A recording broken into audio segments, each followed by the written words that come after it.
Social మీడియాలో పోస్టులపై వైఎస్ఆర్సీపీ కార్యకర్తలను arrest చేస్తున్నప్పుడు టీడీపీ కార్యకర్తలను ఎందుకు అరెస్ట్ చేయరని మాజీ మంత్రి అంబటి రాంబాబు ప్రశ్నించారు. గుంటూరులో సోమవారం అంబటి రాంబాబు మీడియాతో మాట్లాడారు.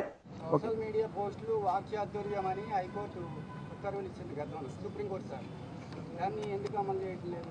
ఆ ప్రభుత్వం కావచ్చు, ఈ ప్రభుత్వం కావచ్చు. సరే, ఆ ప్రభుత్వం సంగతి ఎందుకులే, మేము ఊడిపోయి ఉన్నాగా. ఇప్పుడున్న ప్రభుత్వం సంగతి చెప్పు. మరి వాక్ స్వాతంత్రం అంటే బూతులు తిట్టడం వాక్ స్వాతంత్రమా అన్నాడు చంద్రబాబు నాయుడు గారు.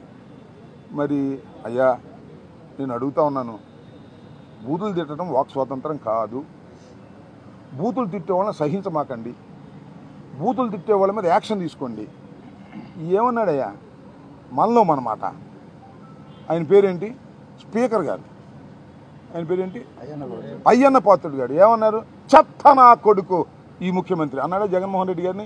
ఇది బూతు కదా నాయన, మీకు కనిపించడం లేదా? అంతేకాదు అంటే మళ్ళీ కోపం వస్తుంది మా వాళ్ళకి, మా సోదరులు, కాపు సోదరులకి. ఏమన్నాడా పవన్ కళ్యాణ్ గారు? చెప్పు తీసి వైఎస్ఆర్ కాంగ్రెస్ పార్టీ ఎమ్మెల్యే కాపు నా కొడకల్లారా చెప్పు తీసి కొడతా అన్నాడా లేదా? ఇది బూతు కదా? దీని మీద యాక్షన్ ఉండదా? అంటే మా వాళ్ళు ఎక్కడ పొరపాటున బూతు మాట్లాడితే మమ్మల్ని గొంతు నొక్కేస్తారా? జైల్లో పెట్టేస్తారా? నెల తరబడి తిప్పేస్తారా? మీకు ఒక ప్రత్యేకమైన చట్టం ఉందా? నాకు తెలియక అడుగుతున్నా. ఇవాళ నేను చూసా, ఇందాక ఎక్కడో ఆర్జీవి గారు సినిమా తీశారంట. దానిలో మన ఆయన పేరు ఏంటండి, చంద్రబాబు నాయుడు గారి అబ్బాయి లోకేష్ ఏదో వ్యంగ్యంగా పెట్టారంట, పప్పను గిప్పను. దానికి కోపం వచ్చేసి ఇప్పుడు ఇంటి చుట్టూ ఉన్నారు పవన్ కళ్యాణ్, ఏది మన ఆర్జీవి గారి ఇంటి చుట్టూ. ఆయన పట్టుకొచ్చేసి అరెస్ట్ చేసేద్దామని. నేను ఒక మాట చెబుతున్నానయ్యా, ఎవరయ్యా సీమరాజు అంట, ఎవరో నాకు తెలిసి చూడలే నేను. ఆ సీమరాజు గారు మరి ఆయన మీద యాక్షన్ తీసుకోరా? కండవ వేసుకుని మాట్లాడుతున్నాడు, చూసారా మీరు? ఏమండి చూసారా? చూసారు లేదు మీరు? వైసీపీ కండవ వేసుకుని మాట్లాడుతున్నాడు, మా పార్టీ వాళ్ళలాగానే మాట్లాడతాడు. జగన్మోహన్ రెడ్డికి అనుకూలంగా ఉండగా మాట్లాడతాడు, నన్ను తిడతాడు. ఆ ఇరిగేషన్ మంత్రి అంట, అరే బాబు వాడికి ఏం తెలియదు, వాడు డ్యాన్సులు వేస్తాడు అని మాట్లాడుతున్నాడు. అది యూట్యూబ్లో చూపిస్తాడు, అది నేరం కాదంట. బూతులు తిడతాడు, అది నేరం కాదంట. సినిమా సెన్సార్ చేసి వచ్చిన సినిమా అంటే నేరం అంట. అందువల్ల ఆర్జీవీని లోపలేసేస్తారంట. ఎక్కడ పోతారా లోపలేసి? ఇవాళ అయిపోద్దా? పాపం పండదా? ఇన్ని బూతులు మాట్లాడేటటువంటి మీరు ఇవాళ మా గురించి చెప్తున్నారు. శాసనసభలో ఏమంటారు? శాసనసభలో మొన్న కూడా చంద్రబాబు నాయుడు గారు మాట్లాడేటప్పుడు మాట్లాడారు చాలామంది, చూశాను నేను. ఇప్పుడు ఎందుకు లేవన్నీ? ఈ సీమరాజు ఒక ఆయన వచ్చాడు, అంతకుముందు ఇంకో రాజు గారు ఉండేవాడు, గుర్తుందా మీకు? మా పార్టీనే, మా పార్టీలో గెలిచాడు, ఎంపీ అయ్యాడు. ఏంటని?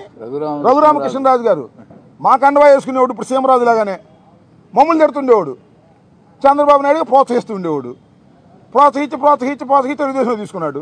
మమ్మల్ని తిట్టన్నాళ్ళు తిట్టాడు. ఎన్ని తిట్టాడండి అయ్యా? ఎన్ని తిట్టాడు చెప్పండి ప్లీజ్? మీరందరూ చూస్తున్నారు కదా. తిట్టుకోకుండా జగన్మోహన్ రెడ్డిని తిట్టాడే. తిట్టిన తర్వాత ఏమన్నాడు తెలుసా మీకు? నేను జగన్మోహన్ రెడ్డి నా ఫ్రెండ్ రాజశేఖర రెడ్డి కుమారుడు, తప్పో రైటో తెలియక వాడు వీడు అన్నా నీకు అన్నాడు స్పీకర్కి ముందు. తిట్టినాను ఆయన ఒప్పుకున్నాడుగా. ఆయన ఇప్పుడు స్పీకర్ చేశావు ఆ రాజుగారిని. మళ్ళీ ఈయనెవరు ఇంకో రాజుగారు వచ్చాడు. పాపం ఆ రాజుగారు పేమెంట్ తీసుకునే మనిషి కాదులే, కాస్త చంద్రబాబు నాయుడు వల్ల పడి జగన్మోహన్ రెడ్డి గారిని తిట్టాడు మా కండవ వేసుకుని. ఇప్పుడు కొత్తగా ఇంకో సీమరాజు గారు అంట, ఆయన వచ్చాడు. ఆయన క్యాష్ మొత్తం లోకేషే. రోజు తిడుతున్నాడు, ఇష్టం వచ్చినట్టు తిడుతున్నాడు. దానికి సెన్సార్ లేదు. ఆర్జీవీని అయితే లోపలేస్తారు, సీమరాజుని అయితే నెత్తిని పెట్టుకు పొగుడుతారు. ఎక్కడ పోయే కాలం వచ్చిందా? మీరు ఏం నాకు అర్థం కాల. ఇవాళతో అయిపోతాయా రాజకీయాలు? నేను మనవి చేస్తున్నా. ఇవాళతో ప్రభుత్వాలు శాశ్వతంగా ఉంటాయని మనవి చేస్తున్నా. చట్ట ప్రకారం వెళ్ళకపోతే ఎవరైనా మూల్యం చెల్లించవలసిందేననే విషయాన్ని దయచేసి గుర్తుపెట్టుకోమని ఈ సందర్భంగా నేను చెప్తున్నాను. We are going to a legal battle. చట్టపరమైన యుద్ధం చేస్తాం, ఎంత దూరమైనా వెళ్తాం, న్యాయం కోసం పోరాడతాం. చట్టం ముందు లోకేష్ అయినా, అంబటి రాంబాబు అయినా, సీమ రాజైనా, ఆ త్రిపుల్ రాజైనా, ఇంకో స్పీకర్ గారు అయ్యన్న పాత్రుడైనా, ఈ లింగపాత్రుడైనా, ఎవరైనా ఒకటేనని నిరూపించేంత వరకు మేము పోరాటం చేస్తాం. తగ్గేదే లేదని కూడా ఈ సందర్భంగా నేను చెప్పవచ్చు.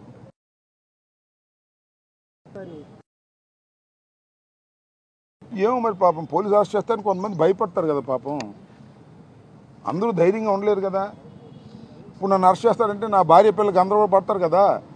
అట్లా ఏదన్నా బెదిరించాక ఇదంతా కూడా ఏంటి, మేము అరెస్ట్ చేస్తాం మీరు పోస్టింగ్లు పెట్టొద్దు, మేము అరెస్ట్ చేస్తాం మీరు మీడియాలో మాట్లాడొద్దు, మేము అరెస్ట్ చేస్తాం లోపలేస్తాం మీరు జై తెలుగుదేశం అనండి, వైఎస్ఆర్ కాంగ్రెస్ పార్టీకి రాజీనామా చేయండి. ఇదే కదా. ఎంతమందిని కేసులు పెట్టి బలవంతం చేసి రాజీనామా చేసుకుంటే ఉంటారా మీ ఇంట్లో? మళ్ళీ మీ ఇంటికి నిప్పు అంటుకున్నప్పుడు మా ఇంటికి రారు, వస్తారు. కాలచక్రం గిర్రని తిరిగిద్ది, టర్రని తిరిగి వచ్చేసింది. మళ్ళీ తిరిగి వచ్చేసిన తర్వాత ఉంటుంది భజన. అది విషయం. చట్టం తన పని తాను చేసుకుపోయే విధంగా ఈ ప్రభుత్వం ప్రవర్తించకపోతే న్యాయస్థానాలకు వెళ్తాం, సుప్రీంకోర్టు దాకా వెళ్తాం, న్యాయ పోరాటం చేస్తామని మీ ద్వారా ప్రజలకి ప్రభుత్వానికి చెప్పదలుచుకున్నాను, ప్రజలకు మనవి చేయదలుచుకున్నాను. ప్రభుత్వాన్ని, చంద్రబాబు నాయుడు గారిని, లోకేష్ గారిని, రెడ్ బుక్ అధినేతని, writer of the red book చాలామంది పుస్తకాలు రాశారు, చూశారుగా మీరు.